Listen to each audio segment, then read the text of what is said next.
ரிஷபராசி அன்பர்களுக்கு குரு 2ஆம் வீட்டுக்கு வரார். 2 அப்படின்னு என்ன குடும்பத்த அமைச்சு குடுக்கக்கூடியவர். அப்போ பேச்சுலரா இருந்து தென் ஃபேமிலி மேனா, ஃபேமிலி வுமனா போறதுக்கு முக்கியம் திருமணம் தான். அந்த திருமணத்துக்கு காதலிச்சுட்டு இருக்கவங்க தைரியமா குரு பயிற்சிக்கு பிறகு நல்லா நோட் பண்ணிக்கோங்க. குரு பயிற்சிக்கு பிறகு இப்ப வேண்டாம். ஏன்னா ஜென்ம குரு.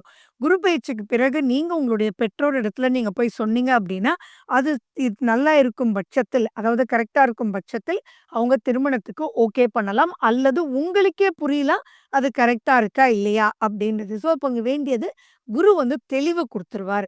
அதே மாரி நீங்க அரேஞ்ச்டு மேரேஜ் அப்படின்னா, ரிஷபராசி அன்பர்களுக்கு நிச்சயமா திருமணம் அமையும். அது மட்டும் இல்லாம மறுமணமும் அமையக்கூடிய வாய்ப்பு. அதே மாரி இந்த காலகட்டத்தில நடக்கிற திருமணம் ஆகட்டும், மறுமணம் ஆகட்டும், காதல் டூ திருமணம் ஆகட்டும், ரொம்ப சுபிட்சமா நீண்ட நாள் சௌபாக்கியமா இருக்கிறதுக்கு உண்டான குடும்ப அமைப்புல தான் குரு இருக்காரு.